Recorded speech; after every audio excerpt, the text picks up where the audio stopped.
Hi there, my name is Mr. Pete. I am a 4th grade teacher. I'm currently reading The Lemonade Crime. I'm in chapter 14. This is book 2 of the Lemonade Wars series. It's a 5-book series, fantastic. If you haven't read the first book, it's here. Make sure you get the book and follow along with me if you haven't read that.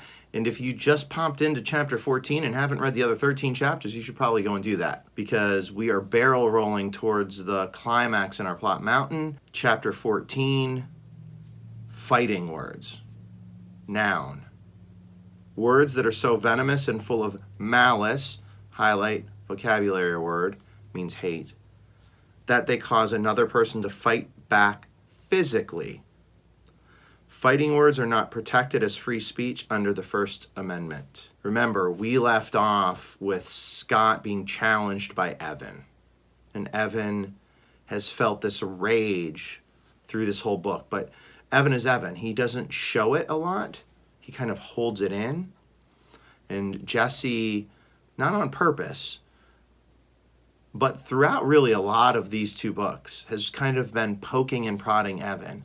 And again, it's not on purpose, but she has put him in this position where now he's sort of exploding like a volcano. Simile.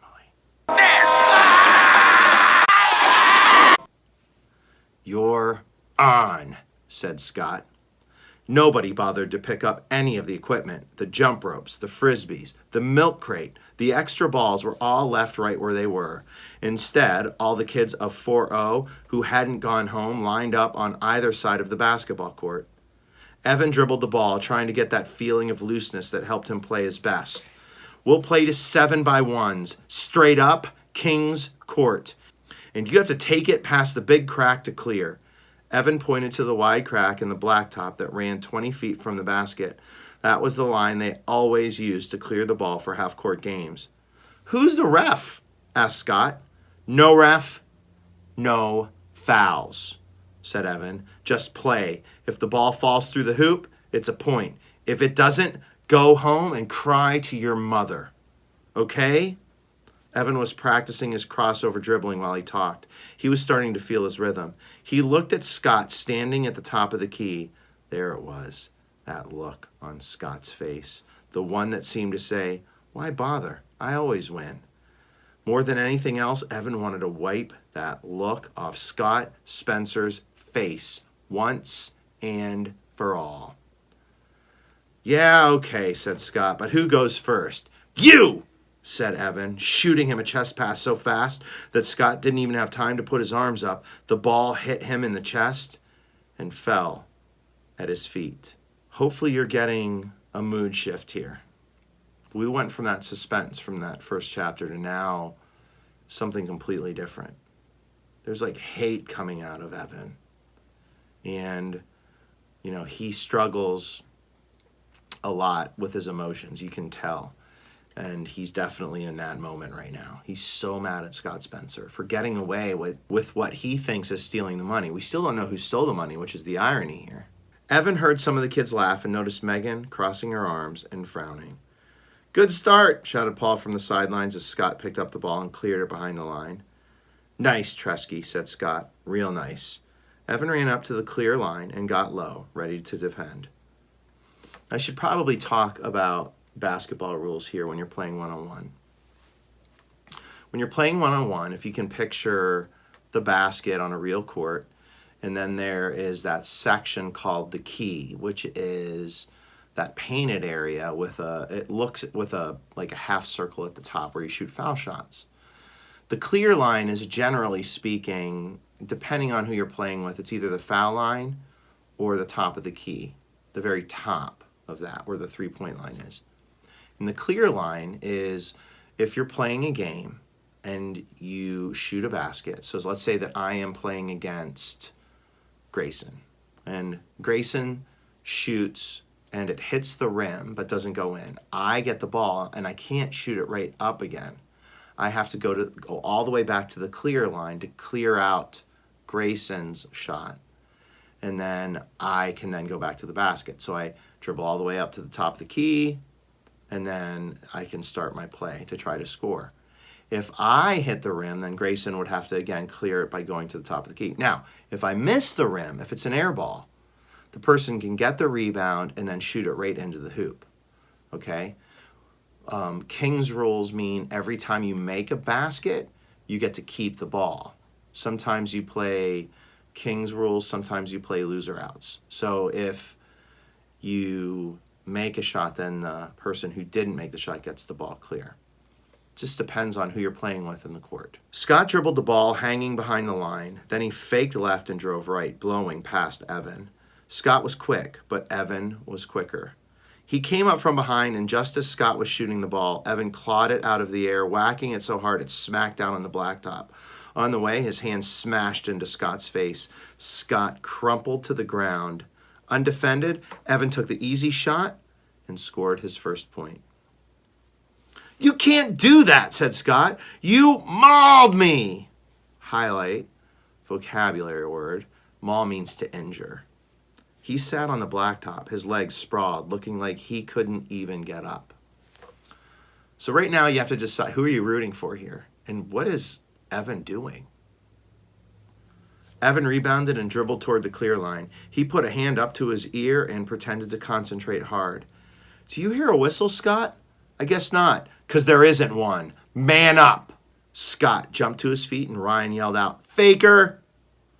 1-0, called out Adam. Evan's ball. Evan didn't even bother to juke. Highlight, vocab word, juke. It means sort of like to dance one way, to kind of fake one way, to zigzag. You're going to juke one way and go another. He just plowed right into Scott, driving him to the blacktop before charging the basket for the easy layup. "Oh, man," shouted Ryan. Megan shook her head. "Why even call it basketball if you're going to play like that?" Evan watched as Scott started to get up slowly, but he had already cleared the ball at the line and was charging to the basket before Scott got on his feet. He made another easy layup, as pretty as a bird. Highlight simile. 3-zip, shouted Adam. "Scott," said Ryan, "come on, show a little backbone." Idiom. He's not really going to show his backbone. That just means, step up. This time, when Evan started his move to the basket, Scott lunged. Highlight, vocab word. Lunged means to sort of dive towards it. At the ball, he stripped it from Evan's hands, but the ball went shooting out of bounds. "Out!" shouted Adam. "Evan's ball!" So Evan took it out again, and this time he faked left, right, left, so that Scott was leaning the wrong way when Evan finally made his move. "It's basketball, Scott, not freeze tag." Metaphor, called out Kevin. Evan slowly dribbled the ball back. Scott faced him across the line, scowling, with his hands on his hips. "None of this counts," said Scott. "This is dirt ball. This is trash. None of this counts." "Why not?" said Evan, dribbling steadily. "You agreed. No fouls. You said okay, right?" He took a step past the clear line, still dribbling the ball slowly right in front of his body. Then Evan spread his hands out wide, the ball bouncing between the two of them, unprotected. "Go on, take it." When Scott made his move, trying to grab the ball out of the air, Evan was ready. Faster than an eagle diving, he snatched the ball back, made a spin move around Scott, and drove for the basket. Highlight, metaphor, faster than an eagle diving. He jumped as high as he could and just barely managed to stuff the ball with both hands through the hoop.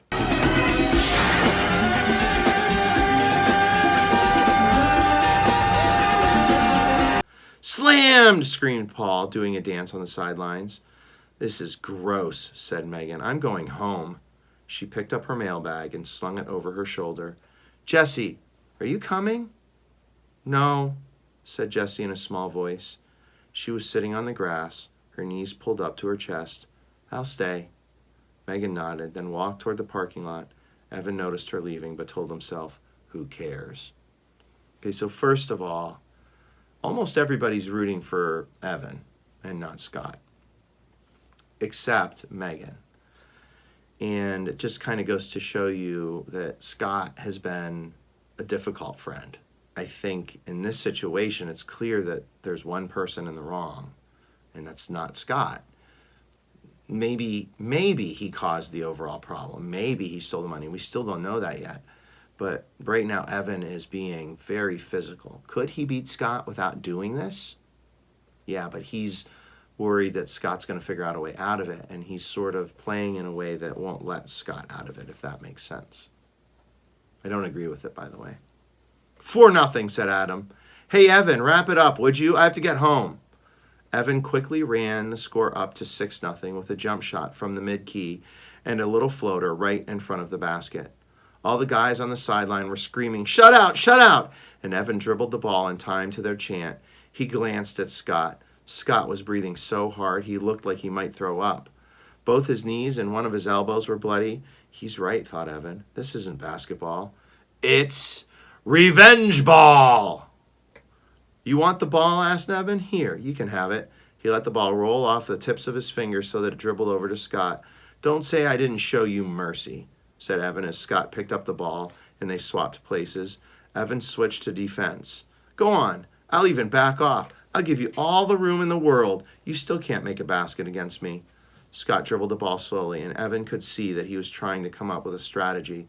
There was no way he could push past Evan because Evan had the weight, and there was no way he could speed past him because Evan was faster.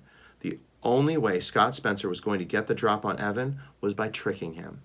That's all Scott had, thought Evan. That's all Scott ever had. Scott started dribbling slowly toward the basket. Evan moved into position, blocking the lane, but still giving Scott plenty of room. He kept his eyes locked on Scott's. Suddenly, Scott's mouth dropped open. He stopped dribbling the ball and shouted, "Oh my God! Jesse, are you okay?" Evan spun around. Where was she? Was she on the green machine? Had she fallen? She was such a klutz. She could hardly walk across the room without tripping. Evan's eyes had just caught sight of her, Jessie, sitting on the sidelines, the way she always did, her knees tucked up to her chin, watching the game intently, when he figured it out. But by then, Scott was past him, driving to the basket. Evan almost got there in time to block the shot, but almost doesn't count. Scott's shot was rushed and weak. It circled the rim and then fell through. I can't believe you fell for that, dog, shouted Kevin. The oldest trick in the book, said Paul, shaking his head. 6-1, shouted Adam. Scott's ball. Scott took the ball and shrugged as he dribbled past Evan. King's Court, right? Evan had never in his life had a feeling like this. Not when he broke his leg, not when his father left, not even when Jesse put bugs in his lemonade. This was worse. This was stronger. This felt like everything to him. So when Scott made for the basket, Evan came at him with both hands up, and it must have been the look on his face that made Scott freeze and lose half a step. That's all it took. Evan stripped the ball and headed for the top of the key. He could have just dribbled to the basket and made the shot, and that would have been that. The game would have been over, and he would have won. But no. He wanted to make Scott pay. He wanted to make sure that when they told the story for days, for weeks, for years of how Scott Spencer got crushed on the basketball court, they would talk about the final shot that Evan Tresky made. So he headed for the top of the key and planted his feet so that he could make that beautiful turnaround jumper that he'd been practicing for months. He stood there dribbling the ball, practically shouting out to Scott, "Yeah, come get me." And when Scott did, Evan turned and threw an elbow that caught Scott right on the side of the face. Scott went flying and landed hard on his rear end, his hands scraping along the blacktop. Evan didn't even look over to see if Scott was okay. He dribbled once, twice, 3 times, then jumped in the air, twisted his body, and let the ball fly. Everyone watched as it sailed through the air.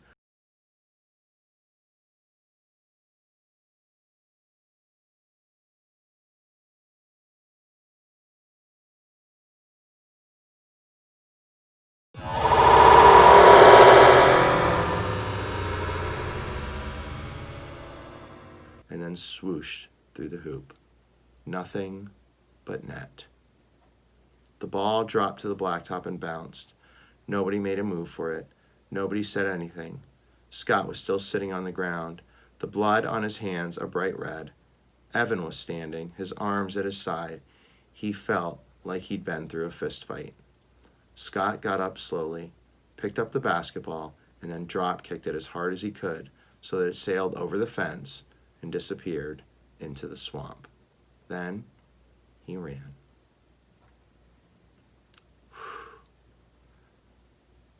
there is your climax, the boom, the conflict between Evan and Scott. Evan clearly won. Evan clearly dominated. Evan did everything that he needed to do to get his emotions out. What level was he, though? Is that what you should do in a situation like that? And this is a complex question because Evan still believes Scott took the money. I think everyone still believes Scott took the money. But Scott won the court hearing, which I think he should have. Evan hasn't acknowledged that he's done a lot of wrong here, and now he's done this. So the conflict is sort of over. Obviously, there's still some resolution here as we head down the falling action path. Make some predictions. Where is this heading? Megan's mad. Obviously, Scott's hurt and mad. And Evan hit his shot, but how is he going to feel now that this is all over? Our next chapter, balance. And we will have a setting change, and we will have Jesse's view on all of this because, again, she is the one who kind of caused everything. And we will head down that resolution path. What will happen? 2 more chapters to go. And will we find out who actually has that money? Thank you so much for all of you that have followed me through this book. Whew, such a big chapter. You can tell it took a lot out of me. Please make sure if you enjoyed this, you read some of the other books with me. If it can help you as a student, if it can help you as a teacher, that would be fantastic. Always comment on suggestions. I'm going to be starting some new books that other people have suggested. I'm going to be finishing some books that I haven't finished yet and heading down that path. So please let me know what books you'd like me to read. Until then, I will see you on the next page. Peace.